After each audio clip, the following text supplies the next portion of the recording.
अब देखिए, एक तरफ संसद में जहां थोड़ी ही देर बाद वोटिंग की तैयारी हो रही है, तो वहीं अब से थोड़ी देर पहले राहुल गांधी के बयान पर जमकर विवाद की स्थिति बन गई, हंगामा हुआ।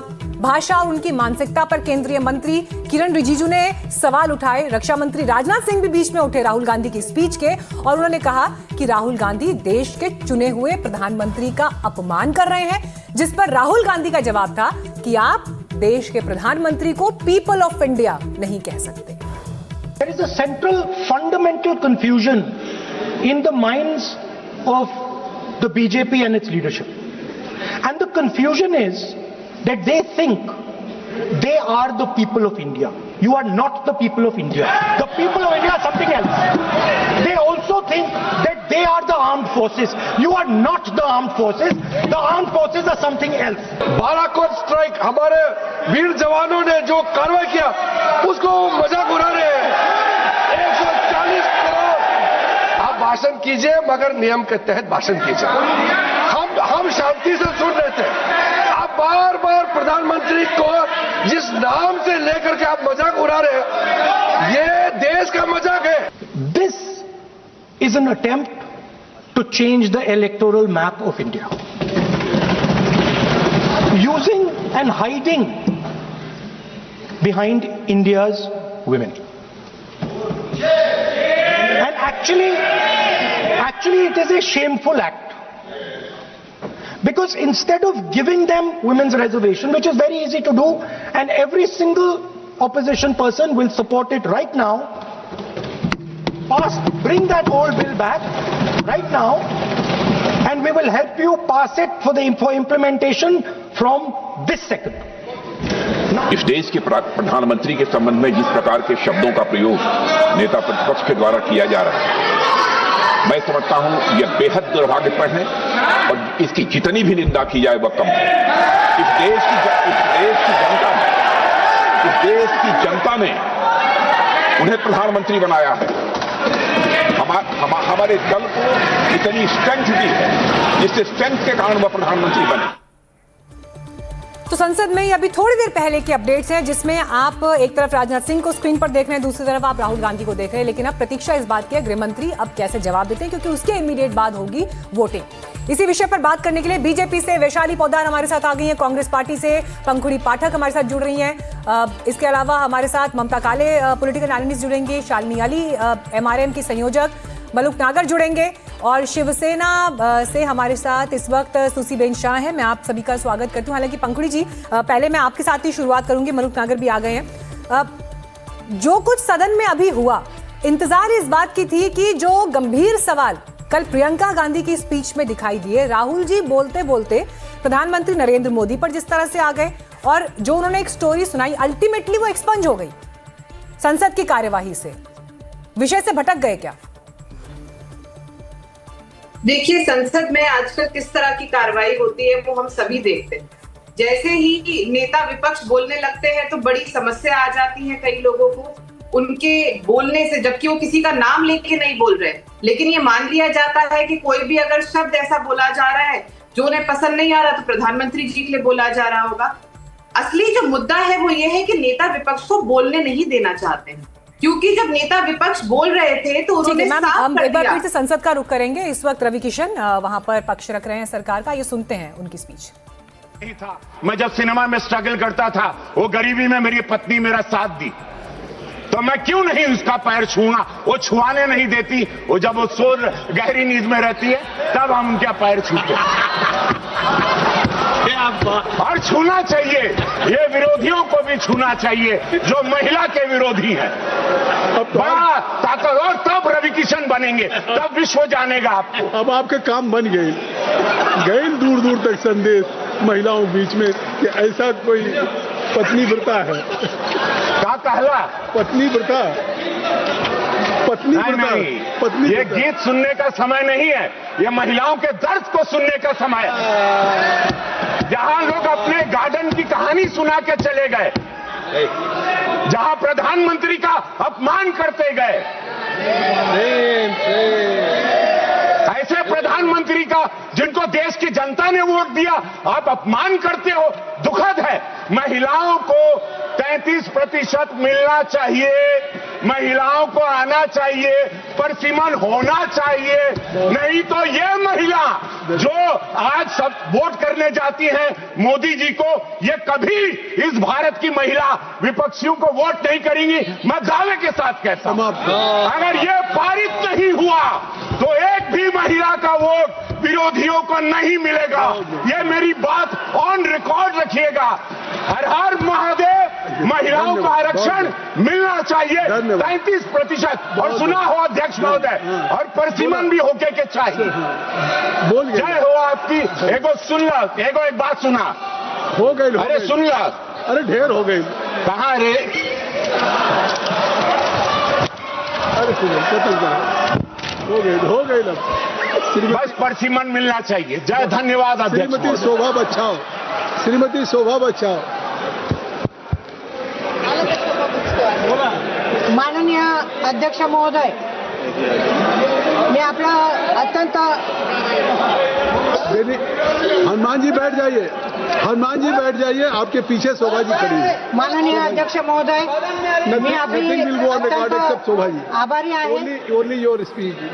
मी आज या सभागृहात नारी शक्ती वंदन अधिनियम। चलिए, अपने अंदाज में रवि किशन बोलते हैं, उन्हें आप सदन से सुन रहे थे, लेकिन फिर लौटते हैं अपनी चर्चा पर। जी पंखुड़ी, अपना स्टेटमेंट कंप्लीट करिए। देखिए, आज एक बहुत ही अहम बहस संसद में हो रही है और राहुल जी ने जब वो बोलने लगे, उन्होंने पूरी तरह से भाजपा की जो मंशा है, जो उनका राजनीतिक षड्यंत्र है, उसको पूरी तरह एक्सपोज कर दिया।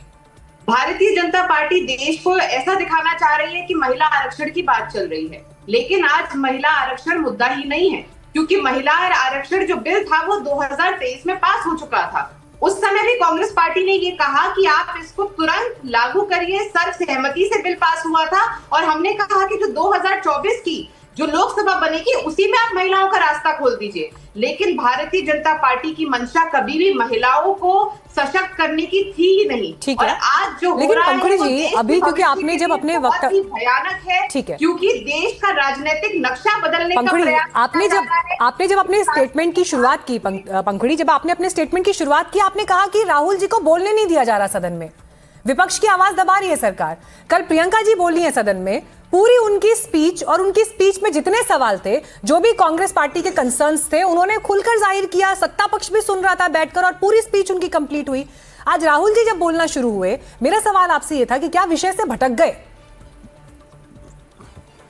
देखिए, विषय से तो भारतीय जनता पार्टी भटकाना चाहती है, क्योंकि जब परिसीमन जैसे गंभीर मुद्दे पर बात हो रही है, जिसपे कि देश का भविष्य, राजनीतिक भविष्य आधारित है, उसमें बात मोदी जी पे ला दी गई। बिना बात के आर्म्ड फोर्सेस की बात होने लगी, देश की जनता की बात कि अगर मोदी जी को कुछ कहें तो बोलते हैं देश की जनता का अपमान कर दिया। अरे आप क्या समझते हैं भाई अपने को? हो सकता है आप अपने आप को नॉन बायोलॉजिकल मानते हो, आप मानते हो कि आप अलौकिक शक्ति से इस दुनिया में प्रकट हुए हैं, लेकिन आप देश की जनता नहीं है, आप देश की आर्म्ड फोर्सेस नहीं है। ठीक है, ममता काले भी आ गई है स्क्रीन पर, आप उनको देख रहे हैं। मरुक नागर जी, आपसे मैं इस पर रिएक्शन लूंगी। कांग्रेस से जो सवाल आज राहुल गांधी ने विपक्ष के नेता के तौर पर सदन में उठाए, उन्हीं बातों पर लगभग आगे फिर अखिलेश जी ने भी सवाल उठाए। उन्होंने भी कहा कि आप बताइए कि ओबीसी के लिए क्या होगा, आप बताइए कि आप इसे जमीन पर कैसे उतारेंगे, परिसीमन का क्या होगा। क्या इन सवालों के जवाब सदन से मिले मलूक नागर जी? अभी तक की चर्चा में मिले? समझ में आया सरकार की तरफ से ये सब कुछ? देखिए मीनाक्षी जी, पहली बात तो ये है कि ये कह रहे हैं कि ये कह रहे हैं कि महिला आरक्षण 2023 में हो गया था। अभी डिलिमिटेशन जो हो रहा है, इसे देश की बात है। मैं इनकी बात से सहमत हूं, देश की बात है, यस, पर 147 करोड़ लोगों में से 73.5 करोड़ महिलाएं हैं। अगर डिलिमिटेशन करा करके उनके लिए सीट 273 कर दी जाए, तो ये क्यों चाहते हैं कि देश की महिला 73.5 करोड़ आधी आबादी में से 273 महिला भी ना जाए? कांग्रेस ऐसा क्यों चाहती है? कांग्रेस का सबसे बड़ा नेता, सबसे बड़ा परिवार गांधी परिवार, उसमें दो लेडीज हैं, माननीय सोनिया गांधी जी और माननीय प्रियंका गांधी जी, दोनों सांसद हैं। और 73.5 करोड़ में से 73.5 करोड़ में से 273 लेडीज ना जाए सांसद बन करके, और देश के प्रदेशों में विधानसभा और विधान परिषदों में लेडीज ना जाए, तो ऐसे क्यों चाहते हैं ये? दूसरा कि अभी परिसीमन नहीं होना चाहिए, फिर संसद क्यों बनाई? खंडर करोगे इसे। 1947 में जब देश आजाद हुआ 31 करोड़ लोग थे, 6 करोड़ पाकिस्तान में पहुंच गए करीब, और करीब 25 करोड़ हमारे देश में। जब 545 सीट, 2 एंग्लो इंडियन 543, और आज 147 करोड़ 2026 में, और आज सीट नहीं बढ़नी चाहिए। अरे पूरा देश देख रहा है देश की लेडीज को, आप तो संसद में बैठे हो, इनको भी जाने दो, बराबरी का हिस्सा लेने दो। शाह से भी जवाब दूंगी, लेकिन इस वक्त मैं रुक करना चाहूंगी हमारे सहयोगी हिमांशु का, और हिमांशु लगातार संसद की कार्रवाई को ट्रैक भी कर रहे हैं। हिमांशु देखिए, अब यहाँ पर देखना यह है कि गृहमंत्री जब बोलेंगे तो वो किन पॉइंट्स के साथ आएंगे, क्योंकि अभी तक चाहे अखिलेश यादव की स्पीच का हिस्सा हम देख ले, प्रियंका गांधी की स्पीच का हिस्सा देख ले, राहुल गांधी की स्पीच का हिस्सा देख ले, उनका प्रमुख सवाल यह है ओबीसी के लिए क्या हो रहा है, परिसीमन का क्या होगा, और आप कैसे इसे इंप्लीमेंट करेंगे, इसकी जानकारी देश के सामने नहीं है। आपको लग रहा है कि अब वहां पर पार्लियामेंट में जिस तरह से मीटिंग्स हो रही हैं और गृहमंत्री जिस स्पीच की तैयारी के साथ आएंगे, उसमें इन सवालों के जवाब या इस पर कुछ पिक्चर क्लियर होगी? देखिए, मुझे निश्चित तौर पर यह आखिरी मौका होगा सरकार के सामने अपनी बात को रखने का, क्योंकि पिछले 2 दिन की बहस के बाद ये बिल्कुल साफ है कि जो परिसीमन की जो मोडालिटीज़ क्या होनी चाहिए, उसका स्वरूप क्या होना चाहिए, अगर सीटों की संख्या बढ़ानी है तो वो सीटें कैसे बढ़ाई जाएं, उसका क्या मोडालिटी हो, इन सब पर राजनीतिक सहमति नहीं बन पाई है इस बहस के दौरान। और इसलिए मुझे लगता है, देखिए, 2 बातें महत्वपूर्ण हैं। इस वोटिंग से ठीक 2 घंटे पहले प्रधानमंत्री मोदी ने एक ट्वीट करके अपील भी किया है, जिसमें उन्होंने इस बात का जिक्र किया है, जो बात आप कह रही हैं, जो भ्रम फैलाए गए उनको दूर करने के लिए तर्कबद्ध जवाब दिया गया, हर आशंका का समाधान किया गया है, जिन जानकारियों का अभाव था वो जानकारियां भी हर सदस्य को दी गई हैं, किसी के मन में विरोध का जो कोई भी विषय था उसका भी समाधान हुआ है। तो प्रधानमंत्री मोदी ने अपील किया है सभी सांसदों से कि वो अपनी अंतरात्मा की आवाज को सुने और नारी शक्ति के समर्थन में, बिल के समर्थन में सामने आए। निश्चित तौर पर कुछ ऐसे सवाल हैं, थोड़ी देर पहले मैंने अखिलेश यादव का एक छोटा इंटरव्यू किया था जिसमें उन्होंने ये बात कहा था कि पिछड़ा वर्ग और साथ ही जो अल्पसंख्यक समुदाय है, दलित समुदाय से जो सांसद आते हैं, जो एनडीए खेमे में हैं, वो भी मन से हमारे साथ हैं, वो भी चाहते हैं कि उनके वर्ग की महिलाओं के लिए एक अलग हिमांशु, देखिए, आपने सांसदों का जिक्र कर दिया है। कल जब प्रधानमंत्री ने कहा था तो हिमांशु, आपने सांसदों का जिक्र कर दिया, बहुत इंपॉर्टेंट सवाल है इस वक्त। देखिए, गृहमंत्री की स्पीच होगी, उसके बाद वोटिंग होगी, और वोटिंग के लिए जो अभी इस वक्त नंबर गेम है उसमें बहुमत का आंकड़ा 360 है, बिल के खिलाफ 233 दिखाई दे रहे हैं और 292 बिल के साथ है। बिल पास कैसे होगा, और पर्दे के पीछे क्या सरकार तैयारी कर रही है, किस तरह का फ्लोर मैनेजमेंट है? क्योंकि बिल अगर पास नहीं हो पाता है तो फिर उस सूरत में जो तस्वीर निकल कर आएगी उसमें आरोप प्रत्यारोप की एक सूरत हमें राहुल गांधी की स्पीच में दिखाई दी, जब उन्होंने ये कहा कि बिल तो ये पास नहीं करा पाएंगे, और उसके बाद जो है बताएंगे कि किसकी वजह से फेल हुआ। तो विपक्ष ने उसका भी इशारा कर दिया है। क्या है सरकार का फ्लोर मैनेजमेंट? देखिए, सरकार का फ्लोर मैनेजमेंट का एक महत्वपूर्ण हिस्सा था कि जो वरिष्ठ कैबिनेट मंत्री हैं उनको जिम्मेदारी दी गई थी कि वो महत्वपूर्ण जो विपक्षी दल के नेता हैं उनके पास उनसे बात करें। एक नया आउटरीच स्ट्रैटेजी सरकार ने तय किया था, लेकिन पिछले 3-4 घंटे में जिस तरह की प्रतिक्रिया विपक्ष की तरफ से सामने आई है उससे ऐसा लगता है कि सरकार की जो अपनी आउटरीच की जो स्ट्रैटेजी थी, जिसके तहत वरिष्ठ कैबिनेट मंत्रियों ने विपक्ष के बड़े नेताओं को संपर्क करने की कोशिश की थी उनका समर्थन हासिल करने के लिए, जिसके बाद प्रधानमंत्री ने भी अपील जारी किया, उस पर सरकार को बहुत सफलता मिली हो ऐसा होता नजर नहीं आ रहा है। उसकी देखिए बड़ी वजह यह है कि जो गैप है, जो 2/3 बहुमत की बात आपने की, 2 संविधान संशोधन बिल हैं, दोनों के लिए सरकार को 2/3 बहुमत चाहिए होगा जब संसद में इस पर वोटिंग कराई जाएगी। कुछ सांसद हैं विपक्षी दलों के जो एब्स्टेंट हैं।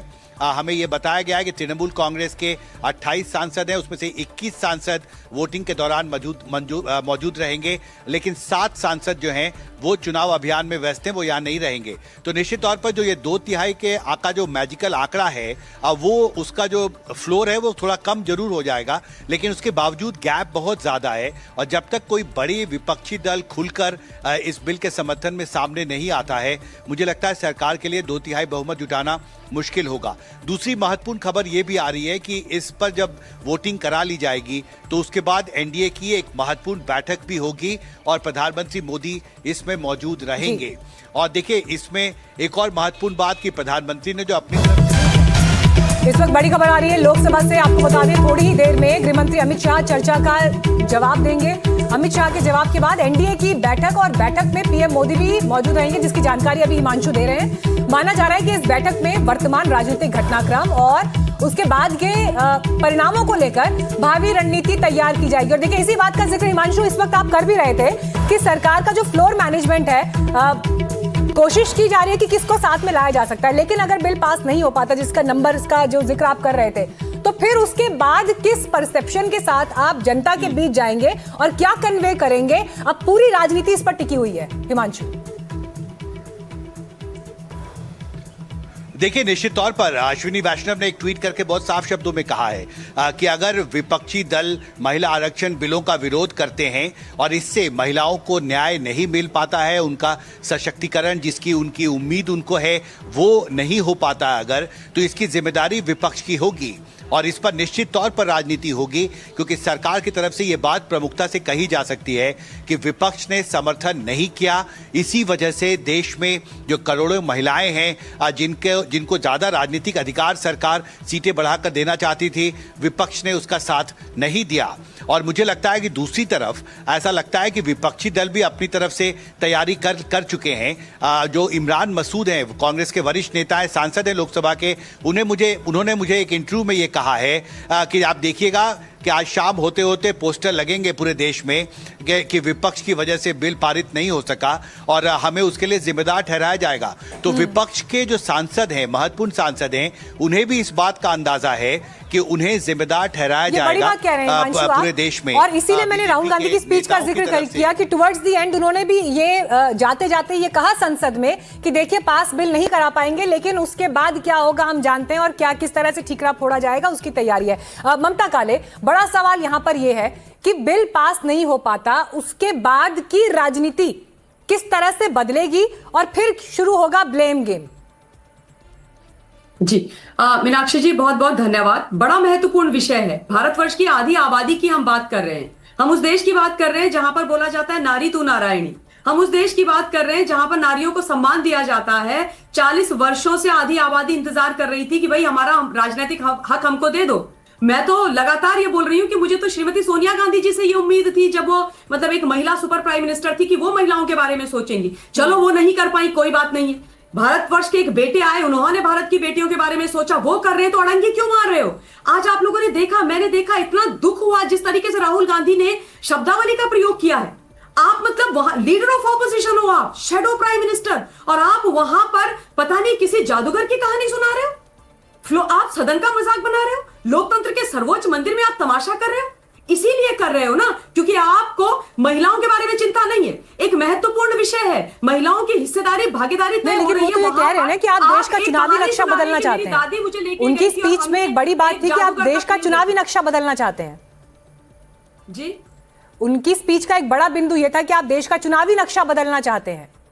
पॉलिटिकल गेन के लिए महिला आरक्षण बिल सिर्फ एक आड़ है, यह उनका बड़ा आरोप है। मैं एक महिला होने के नाते ये बोलती हूं कि डीलिमिटेशन तो बहाना है, नारी सशक्तिकरण पर निशाना है। प्रधानमंत्री जी ने कल स्पष्ट तौर से बोला है कि भाई ये क्रेडिट की लड़ाई नहीं है। हाँ, उसके बाद मैं सीसीबेन शाह के पास जाऊंगी। ठीक है जी, पंखुड़ी आपको जवाब देंगे। हाँ पंखुड़ी। मीनाक्षी जी, बड़ा मुझे आश्चर्य होता है कि जब दलितों के अधिकारों की, पिछड़ों के अधिकारों की बातें होती है, जब पिछड़ी महिलाओं के अधिकारों की बात हो रही है, जो कि एक बहुत बड़ा तबका है इस देश का, तो वो कुछ लोगों को तमाशा लगने लगती है। जब 12 साल तक बहुमत की सरकार होने के बावजूद भारतीय जनता पार्टी महिला आरक्षण के बिल को नहीं लाती है, नहीं पास करती है और नहीं लागू करती है, तो वो किसी को तमाशा नहीं लगता। लेकिन अपने राजनीतिक फायदे के लिए जब एक अनैतिक परिसीमन करने लगते हैं, उस पे सबको बड़ा, आज सब लोगों को बड़ा उसमें आनंद आ रहा है। महिलाएं, जो पिछड़ी महिलाएं इससे बाहर हो जाएंगी, उसकी किसी को चिंता नहीं है। ये किस तरह की भागीदारी है जहां पर आप एक इतने बड़े तबके को बाहर निकाल देते नहीं, लेकिन पंखुड़ी, कल गृह मंत्री ने सदन में बताया कि पॉलिटिकल रिप्रेजेंटेशन कैसे बढ़ेगा। उन्होंने इसकी जानकारी दी। उन्होंने बताया कि तमिलनाडु का शेयर कितना होगा, केरल का शेयर कितना होगा, उन्होंने इसके बारे में जानकारी दी। आप लोग उससे भी संतुष्ट नहीं है? आप लोग उससे भी संतुष्ट नहीं है? हम देश में लोकतंत्र है, देश में डिक्टेटरशिप नहीं है कि आप आकर कुछ अनाउंस कर देंगे, वर्बली कुछ बोल देंगे, लिखित में कुछ नहीं होगा। अरे तो वोटिंग हो रही है ना, आपको मानने का इतना लेकिन वोटिंग हो रही है ना पंखुड़ी जी, लिया जा रहा है। वोटिंग तो हो रही है। कहाँ की डिक्टेटरशिप है? वोटिंग से फैसला हो रहा है। अगर इनकी मंशा गलत नहीं होती तो ये ऑपोजिशन पार्टी। चलिए, बड़ी खबर इस वक्त राहुल गांधी पर। केंद्रीय मंत्री गिरिराज सिंह बरसे हैं। उन्होंने कहा कि तुरंत माफी मांगे राहुल गांधी, और उनकी भाषा पाकिस्तान की जैसी है। केंद्रीय मंत्री ये बयान दे रहे हैं और कह रहे हैं कि सेना का अपमान है जिस तरह के शब्दों का प्रयोग राहुल गांधी ने आज सदन में किया है, और विपक्ष के नेता ने गरिमा खो दी।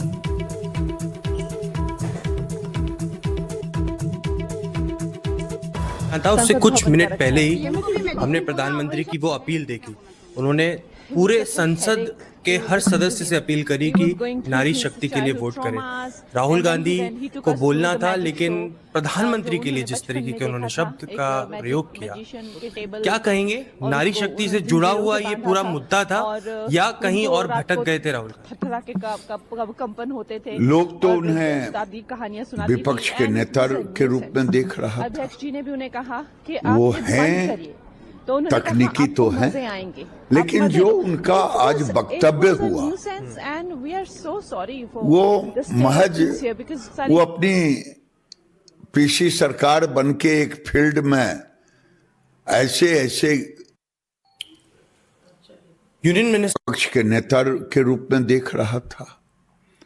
वो हैं पीसी सरकार बन के एक फील्ड में ऐसे जुमलों का प्रयोग करते करते नारी बंधन की चर्चा भी नहीं की और उसी फील्ड में घूमते रह गए, और फिर ऐसे शब्द का प्रयोग किया जो दुश्मन देश कर सकता था। बालाकोट पर, ऑपरेशन सिंदूर पर पाकिस्तान की भाषा बोलने लगे। ये दुर्भाग्यपूर्ण है, और लोकतंत्र के मंदिर में ये भाषा कोई विपक्ष का नेता नहीं बोल सकता। ये भाषा या तो कोई दुश्मन देश का व्यक्ति बोलेगा, या फिर ऐसा व्यक्ति होगा जिसको अब कुछ कहा नहीं जा सकता। तो चलिए, एक तरफ बैठकों का दौर और गृहमंत्री की स्पीच और वोटिंग से पहले देखिए फ्लोर मैनेजमेंट भी, दोनों ही पक्ष, सत्ता पक्ष विपक्ष, अपनी अपनी रणनीति के साथ। पंखुड़ी, आपने सुना अभी गिरिराज सिंह क्या कह रहे हैं? बड़ा क्लियर कट कह रहे हैं कि पाकिस्तान की भाषा बोल रहे हैं राहुल गांधी। स्पीच में जिस तरह से उन्होंने बालाकोट का जिक्र किया या जब उन्होंने ऑप सिंदूर का जिक्र किया, क्या जरूरी था इन विषयों पर बात करना, जबकि आज एक बहुत ही महत्वपूर्ण विषय पर बात हो रही थी? मैं इसीलिए बार बार उदाहरण दे रही हूं कि कल प्रियंका गांधी भी सदन में बोली, जिनको सबने चुपचाप सुना, शांति से सुना, सत्ता पक्ष के लोग बैठे हुए थे। बल्कि मुझे प्रियंका गांधी की स्पीच का वो हिस्सा याद है जिसमें उन्होंने गृहमंत्री पर टिप्पणी की कि गृहमंत्री हंस रहे हैं। चाणक्य का रेफरेंस वो लेकर आई। सरकार को आलोचनात्मक तरीके से अगर कटघरे में उन्होंने खड़ा भी किया, तो गृहमंत्री जब सामने बैठे हैं उस समय किया, और उस समय भी सत्ता पक्ष से कोई उनकी स्पीच के समय पे नहीं बोला, क्योंकि जिस फ्लो के साथ वो बात कर रही थी वो अपने आप को कन्वे कर पा रही थी। क्या राहुल गांधी मुद्दे से भटक गए?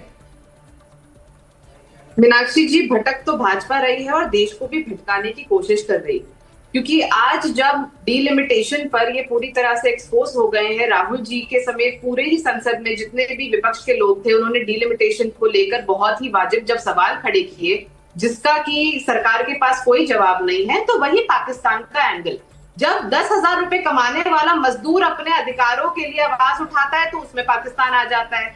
जब किसान 3 काले कानूनों का विरोध करते हैं तो वहां पाकिस्तान आ जाता है। अगर महिलाएं अपने अधिकार की लड़ाई लड़े, अगर वो भाजपा का कोई नेता उनका शोषण करे, वो उसके खिलाफ आवाज उठाए, तो पाकिस्तान आ जाता है। तो मुझे लगता है ये जो पाकिस्तान की जो इन्होंने रट लगा रखी है, देश अब इस बात से पूरी तरह से हम लोग इसको जान चुके हैं, समझ चुके हैं कि जब जवाब नहीं होगा तो पाकिस्तान को ले आएंगे। तो मुझे लगता है आज का जो मुद्दा जो होना चाहिए था वो ये होना चाहिए था कि डीलिमिटेशन 2011 के सेंसस पे आप कैसे आधारित कर सकते हैं। मलुक नागर जी, क्या आपको लग रहा है बिल पास हो पाएगा आज? अच्छा, सुसीबेन आ गई पहले। हाँ, सुसीबेन शाह, ठीक है, उनका अभी तक एक भी रिमार्क्स नहीं हुए। हाँ, सुसीबेन। सभी को नमस्कार। और आज जो बिल पास नहीं होगा, मैं समझती हूँ सबसे बड़ी हार, सबसे बड़ी दुख की बात होगी हम महिलाओं के लिए, क्योंकि ये जो वुमेन्स रिजर्वेशन बिल है और डीलिमिटेशन बिल है, बड़ी साथ में जुड़े हुए हैं। अब 2023 का बिल आप देखेंगे, सब बहुमत, पूरे सांसद ने बहुमत से पास किया था। उसमें जो लिमिटिंग फैक्टर है वो डीलिमिटेशन और सेंसस है। लेकिन आज दुख की बात यह है कि डीलिमिटेशन जरूर पास होना है। पार्लियामेंट में सीट बढ़नी है, 1 मैन 1 वोट 1 वॉइस 1 वैल्यू, वो हिसाब से आज सीट बढ़ जाएंगी। वो उसका डिलिमिटेशन की प्रस्ताव पास हो जाएगा, लेकिन महिला आरक्षण पास नहीं होगा। मैं समझती हूँ महिला आरक्षण ही नारी शक्ति का आवाज पार्लियामेंट में वो ही आज मुद्दा था। लेकिन ये जो जिस प्रकार से Rahul ji, curious case of Rahul Gandhi, जिस प्रकार से वो भाष्य करते हैं, बात करते हैं, कभी बात करते हैं ओबीसी की, कभी बात माइनॉरिटी की, कभी शंकर, कभी शिव, कभी कुत्ता, कभी बाग में घूमना, ये क्या बात है? महिला की रिजर्वेशन इतनी सीरियस बात है, जब पूरा देश देख रहा है तब इस किस्म की बेहुदा तरकीब लगा रहे हैं। पंखुड़ी, मैं आपको रिस्पॉन्ड करने का वक्त, मैं आपको रिस्पॉन्ड करने का अवसर दूंगी इस पर, लेकिन मेरे पास एक बड़ी खबर आ रही है। संसद में बीजेपी नेताओं की अहम बैठक इस वक्त जारी है। संसद भवन में बीजेपी नेताओं की मीटिंग चल रही है और बीजेपी अध्यक्ष नितिन नवीन इस बैठक की अध्यक्षता कर रहे हैं। नेताओं की बैठक में राष्ट्रीय महासचिव विनोद तावड़े, तरुण चुग, केंद्रीय मंत्री मनसुख मांडविया, तेजस्वी सूर्या और आपको बता दें रक्षा मंत्री और ये तमाम नेता यहाँ पर मौजूद हैं। महिला आरक्षण बिल को लेकर क्या आगे स्ट्रैटेजी रहेगी, इस पर मंथन। हिमांशु, क्या चल रहा है इस वक्त मीटिंग को लेकर? क्या अपडेट्स आपके पास आ रहे हैं? क्या तैयारी है सरकार की? देखिए, मुझे लगता है कि सरकार अब इस बात की तैयारी कर रही है कि अगर 2/3 बहुमत नहीं मिल पाता है इन तीनों बिलों के समर्थन में, तो उसके बाद पार्टी को आगे क्या पॉलिटिकल स्ट्रैटेजी अपनानी चाहिए। क्योंकि हमने देखा है बीजेपी ने बहुत तैयारी की है इन 3 बिलों को लाने से पहले। कई दौर की बैठकें पहले पार्टी के रणनीतिकारों के बीच हुई थी, उसके बाद अलग अलग विपक्षी दलों के साथ भी बैठकें हुई, अलग अलग कानूनी विशेषज्ञों के साथ बातचीत के बाद इन बिलों को तैयार किया गया था। लेकिन अभी अगर 2/3 बहुमत बिल के समर्थन में नहीं मिल पाता है, तो आगे पार्टी की क्या पॉलिटिकल स्ट्रैटेजी होगी, इस पर ब्रेनस्टॉर्मिंग की प्रक्रिया शुरू हो रही है। और अभी जो हमारे सहयोगी हैं अखिलेश जी ने ये खबर दी है कि संसद भवन में बीजेपी नेताओं की बड़ी बैठक हो रही है और बीजेपी अध्यक्ष नितिन नवीन खुद इसकी अध्यक्षता कर रहे हैं। और इसमें संगठन और भारत सरकार के केंद्रीय मंत्री मनसुख मांडविया भी हैं, तेजस्वी सूर्या जो वरिष्ठ सांसद हैं, रक्षा खड़से समेत कई नेता मौजूद हैं। हमें सूत्रों के हवाले से यह भी बताया गया है कि मतदान की प्रक्रिया पूरी होने के बाद भी एनडीए की एक और बड़ी बैठक होगी जिसमें प्रधानमंत्री मोदी खुद मौजूद रहेंगे। और ये एक ब्रेनस्टॉर्मिंग सेशन हम इसको मान सकते हैं कि पार्टी ने पूरी तैयारी की, कई दौर की बैठकें हुई, 2 दिन से चर्चा हो रही है। प्रधानमंत्री अमित शाह ने कई जो सवाल उठे विपक्ष की तरफ से उसका जवाब देने की कोशिश की है, स्पष्टीकरण दिया है। और उसके बाद अब पार्टी इस रणनीति में जुटी है कि अगर 2/3 बहुमत नहीं मिल पाता है तो कैसे इस मैसेज को लेकर आम लोगों के पास जाया जाए। इसमें 2 बातें बहुत महत्वपूर्ण है। देखिए, प्रधानमंत्री के ने जो अपील जारी किया था उसमें भी उन्होंने ये अपील किया है कि हमें ऐसा कुछ नहीं करना चाहिए इसी के पीछे देखिए अगला सवाल छिपा है और इसका जवाब मैं मलुक नागर जी से लूंगी। मलुक नागर जी, देखिए सरकार को भी ये मालूम है कि लोकसभा में नंबर नहीं है आपके पास, और वो नंबर अरेंज करना भी थोड़ा कठिन ही होगा मौजूदा परिस्थितियों में। उसके बावजूद भी ये संशोधन बिल लाया गया, तो क्या यहां पर कोशिश यही थी कि जब बिल पास नहीं हो पाएगा तो उसके ऊपर बड़े प्रश्न चिन्ह फिर विपक्ष के ऊपर ही उठेंगे, और ये एक सहूलियत की राजनीति तो फिर है ही। अभी आपने बात कही कि क्या बिल पास हो पाएगा या बिल हारेगा। अगर ये बिल हारा तो देश की 73.5 करोड़ महिलाएं हारेंगी, और वो महिलाएं आने वाले किसी भी चुनाव में, चाहे प्रदेशों के विधायकों के हों चाहे देश के सांसदों के हों, वो जो रुकावट बनेगा वो महिलाएं उन्हें हराएंगी। एक बात आपने पूछी कि राहुल गांधी जी भटक गए थे। अरे सहारनपुर से कांग्रेस के सांसद हैं इमरान मसूद साहब, वो साफ बोल चुके कि प्रधानमंत्री का कैंडिडेचर केवल प्रियंका गांधी में है। तो बिल्कुल क्लियर कट है कांग्रेस। मलूक नागर जी, मेरा सवाल राहुल गांधी और प्रियंका गांधी पर नहीं था आपसे, मैं आपसे ये पूछ रही थी। नहीं सर, आपने मेरे सवाल का जवाब नहीं दिया। मलूक नागर जी, आप तो खुलकर बोलते हैं सर, मैं तो पूछ रही हूँ ना आपसे। सरकार को ये तो मालूम है ना कि बिल के नंबर उनके पास नहीं है, फिर भी लोकसभा में बिल लाया गया संशोधन के लिए। तो ये एक आइडिया तो है ही कि पास नहीं हो पाएगा, और जो बैठक भी अभी चल रही है तो उसके बाद जनता के बीच क्या मैसेज लेकर जाना है। और विपक्ष का यही बड़ा आरोप है ना, पश्चिम बंगाल का चुनाव अभी होना है इस मैसेज के साथ कि विपक्ष ने बिल पास नहीं होने दिया। किसको इसका पॉलिटिकल गेन हो रहा है सर? कौन है बेनिफिशियरी? कितने बिल ऐसे आते हैं जिसमें विपक्ष ये जानता है कि हमारे पास नंबर नहीं है, फिर भी वो टकरते हैं, जूझते हैं, भिड़ते हैं, वोटिंग कराते हैं। और इस बिल पे हम चाहते हैं कि सारे देश की, माननीय प्रधानमंत्री ने सबसे रिक्वेस्ट करी है कि सारे देश की पार्टियां, इस देश के 147 करोड़ की आधी जनसंख्या, 73 करोड़, उनके फेवर में काम करें। वो फेवर में क्यों नहीं करना चाहते? क्यों पाकिस्तान और तालिबान की तरह आज भी हमारी लेडीज को घर के अंदर रखना चाहते हैं? कांग्रेस के सबसे बड़े परिवार में 2 लेडीज हैं, माननीय सोनिया गांधी, माननीय प्रियंका गांधी, दोनों सांसद हैं। बाकी 73.5 करोड़ को न सांसद न विधायक बनने नहीं देना चाहते। क्यों सपोर्ट नहीं करेंगे वो? हमें तो उम्मीद है वो ये सब लोग सपोर्ट करेंगे, नहीं तो महिलाएं और देश की जनता इन्हें चुनाव में फाड़ के फेंकेंगी। तैयार हैं आप लोग वोटिंग के बाद? देखिए, बीजेपी तो बैठक कर रही है, उनकी तो अपनी स्ट्रैटेजी तैयार हो रही है। संसद भवन में इस वक्त बैठक चल रही है जहां पर सीनियर लीडर्स बैठे हैं और वो ये तय कर रहे हैं कि बिल पास नहीं हुआ तो उस सूरत में प्लान ऑफ एक्शन क्या है। कांग्रेस के पास क्या है प्लान ऑफ एक्शन?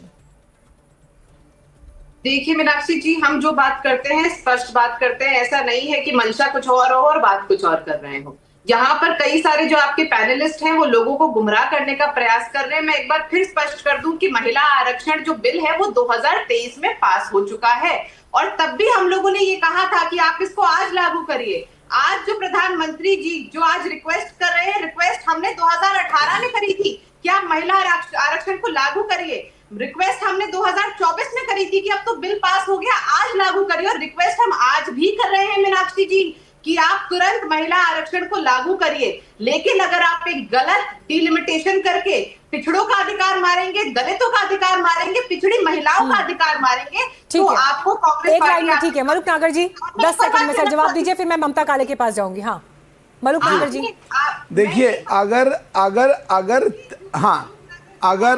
2023 में मैं वहां सांसद था, इस बिल पे मैं संसद के अंदर मौजूद था, इनको शायद जानकारी नहीं है जो डीलिमिटेशन के लिए कमीशन बनता है मिनिमम 2 साल और 3 साल तक लग जाते हैं। तो कैसे संभव था 2024 में और अब 2029 में कराने के लिए आज बिल लाना जरूरी है?